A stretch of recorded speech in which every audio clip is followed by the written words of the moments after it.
Hi everybody, it's Lynette, and I got a package in the mail today, and from my friend, Miss Beautiful Alicia, and she sent me this awesome pink and black wig. Alicia, this is too cool. Now, I'm not used to having long hair, so it feels a little funny, but of course, everybody, my husband's like, oh no, I know you're not going out of the house with that on. I said, hey, people who don't know me, it'll be good, right? So anyway, Alicia sent me this wig and this picture frame. I love it. It's cute, bright colors. She sent me a makeup bag. This is so funny that you send this, because the one I have, one of my eyeshadows broke open in it, and it is all the eyeshadows just everywhere. And she sent me some emery boards and 2 makeup brushes, and I love these things too. I had one and I can't find it, so perfect. And then she sent me a hat too. Cute little hat. Alicia, did you make this with your loom? I want to know how to do that. That is really cute. It's funny, I can crochet a little bit and I can knit a little bit, but unless it's just a straight line back and forth, I can't do anything else. I get confused. So, but thanks. This is really nice. When I'm done with this video, I'll put it on. But I wanted to combine this with the 15 things that you probably don't know about me. Although I don't think I have 15 things, because I've been pretty much an open book every time I get on here and talk. So here's the first one I was thinking of is, first of all, I come from a musical family. My dad has been playing guitar since he was 9 years old, and he is 86. He's worked all of his life in a music store until he retired about 25 years ago. He taught guitar, he taught accordion.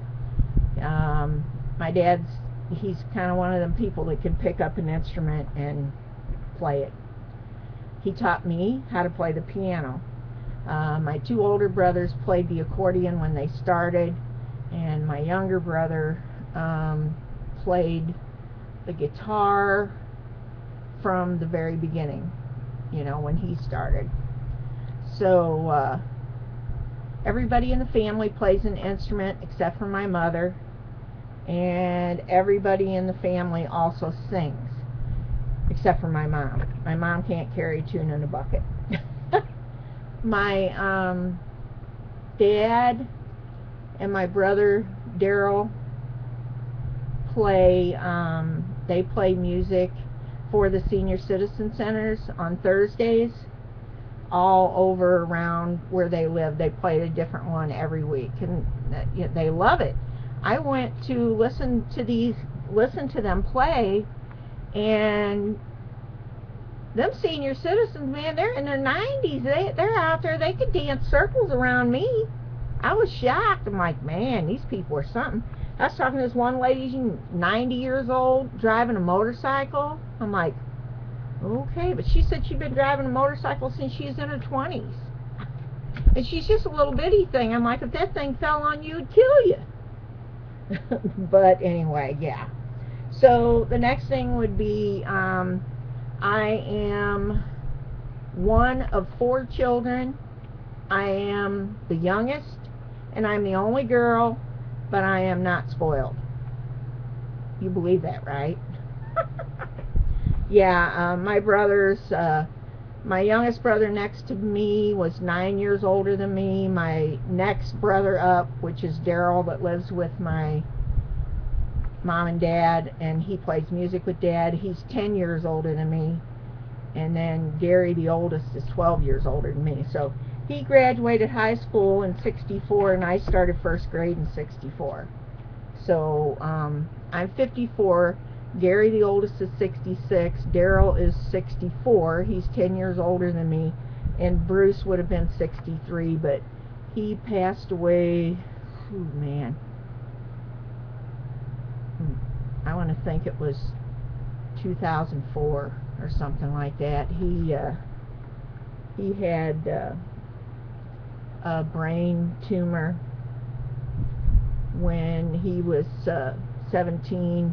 He was playing music they used to play music at the roller skating rink, and they were playing music, and he passed out on stage that night, and they took him to the hospital and found out he had a tumor that was blocking the equilibrium fluid that controls your balance, and I guess it ruptured or something, and when the doctors went in to have surgery, to do the surgery, and this was in 1967, and they told my mom and dad that there would be a 50-50 chance that if he would ever walk again.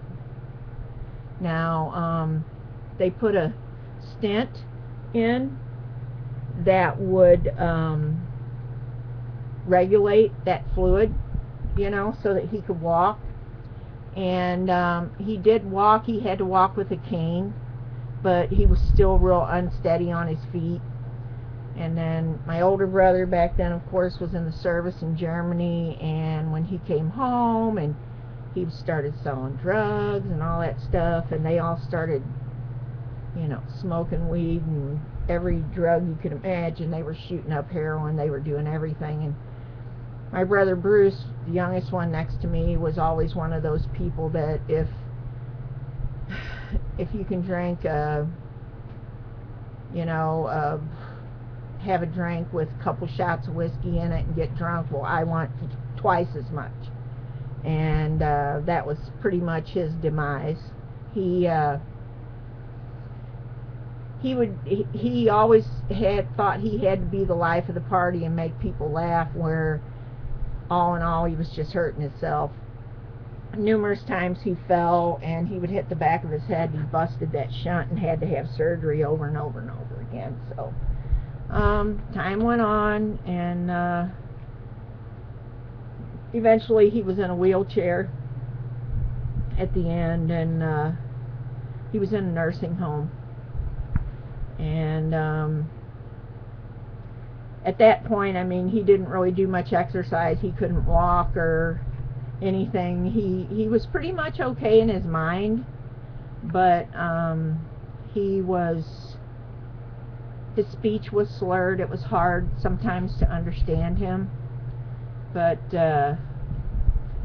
he was really something.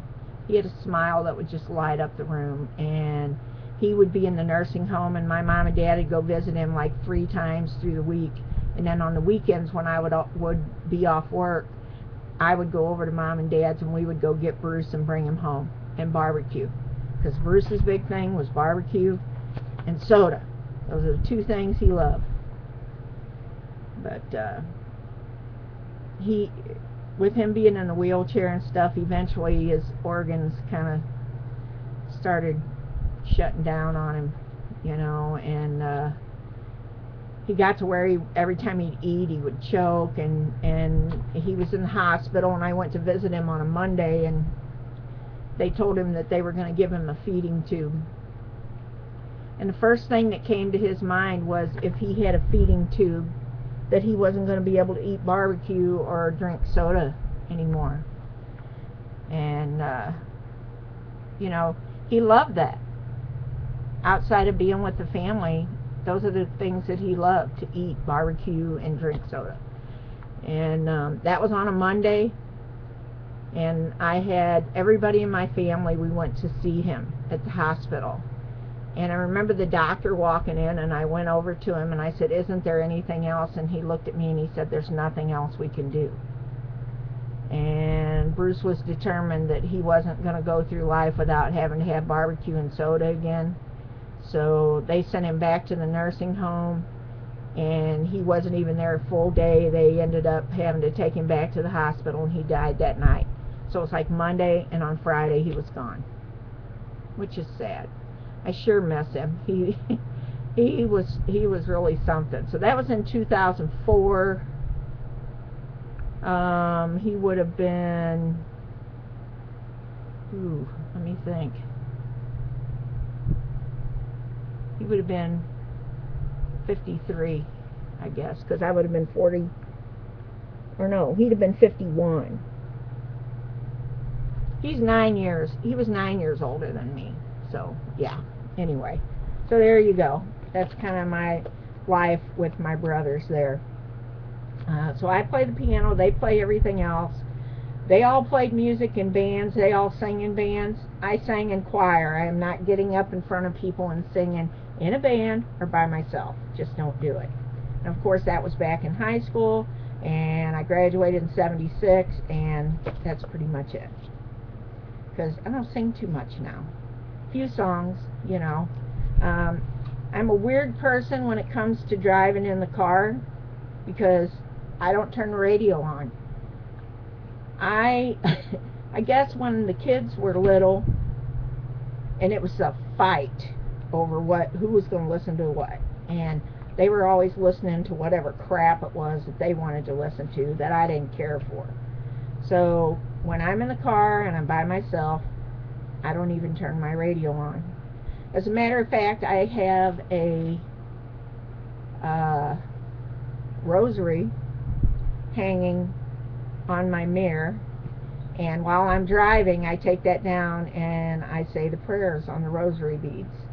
And I know that if I go all the way around the rosary, when I leave my house, by the time I get to my mom and dad's, I have gone all the way around it.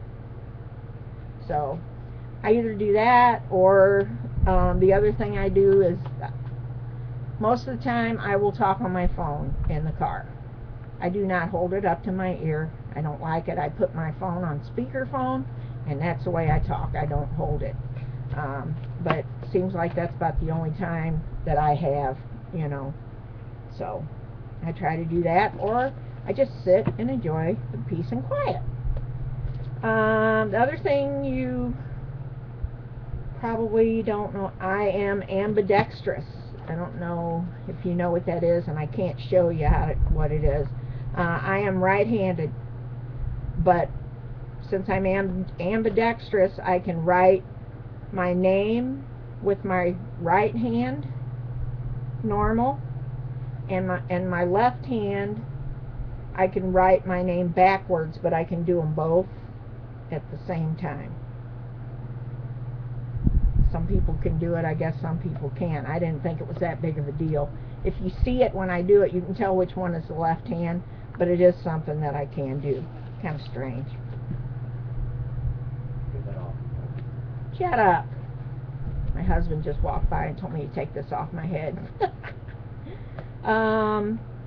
I was born in East St. Louis, Illinois, which is right across the river from where I live. And we lived there till I was 8 years old, and then my parents moved to Fairview Heights, Illinois, and they've been there ever since. And on December 22nd, I will be married 30 years this year. I have 3 kids that are all grown. 2 boys. Trevor's 29, Zach is 26, Roxy is 23. I do not have any grandchildren. And my boys are still here. My daughter stays at her boyfriend's house most of the time, but she is here every day. Don't have any grandchildren, which is fine with me. Whenever they're ready, they can, and if they don't, I'm going to be okay either way. It doesn't matter, because they do have friends that have kids, and I get to spoil them when they come around. And the other thing, I love smiley faces. I try to be a pretty happy-go-lucky person, and I've always loved to laugh and smile, and I love comedies. Most of the stuff I watch on TV is all comedies, funny movies, you know, and just love that stuff. So my refrigerator is probably covered with all kinds of smiley face magnets. I got these little stuffed smiley face And of course, you know, here I tell you that and I don't have any of it in here. My dog managed to get a hold of one of them and tear it up, and I could have beat her to death. But, and that's the other thing. I love animals. As you can see, I have my tattoo. We have been through a lot of cats and dogs around here, and right now I have 4 cats and I have 2 dogs. I have an Australian Shepherd mix. He is 3 years old. His name is Murray. He's solid black. You don't see him too much around here. And then I have Mabel, and every once in a while she'll jump up in the chair behind me while I'm doing a video, and she is white with black spots, and she has her eyes, she has 2 big black rings around her eyes, and she's just a little over a year old, and she is hyper city. She's supposed to be a border collie cattle dog mix, but the more I'm around her and I see those spots, I'm beginning to think that she's part Dalmatian, because she's pretty hyper. But she's definitely a herder. She tries to herd the cats. If you're sitting on the couch, she'll come over and she will sit on your foot so you can't get up. She is just a riot, and she just loves people. If you show her any attention, she will just love all over you. It's really funny to watch them. And the cats, she herds them. And one of the cats in particular, Spazzy, I know the last video I did, there was a cat up here on the dresser behind me, and that was Spazzy, and he's the instigator of the 4 cats. And Spazzy bit Mabel when we brought her home when she was real little, because when we got her, she only weighed like 2 pounds. She was real tiny. And she ain't never forgot that. And when he comes in the room, boy, she ain't having it. He can't come in there. She'll run him back out. So, yeah, I think that's it. I'm sure I know that's not 15, and there's probably more, but I can't think of any right now, because most of the time when I come on here, I tell you how old I am, where I came, you know, where I live, and everything else. So if there's something you want to know, please feel free to ask. Alicia, I want to thank you for this stuff. I mean, this is cool. I think it's really cool looking. I'm not so sure if I'll wear it out of the house. I know Chris won't let me wear it out of the house, but if I go out without him, I will. I think I'll wear it over to my mom and dad's. They'll get a kick out of it. So anyway, this is the hat. I want to take this off so I can put the hat on. Whew.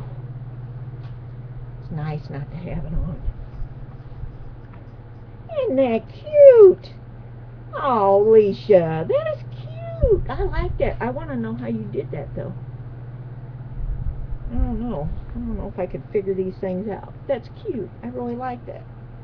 Well, thank you. I appreciate it. And so there you go. There's my tag. My thank you to Alicia. I love you, girl.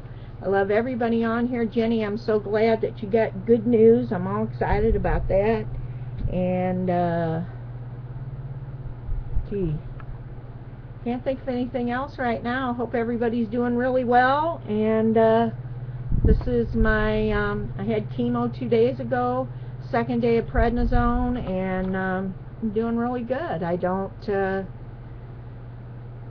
feel jittery. I don't feel like I have to eat everything in the house. It's been nice. So let's hope this keeps up. I got 3 more days of prednisone, so we'll see.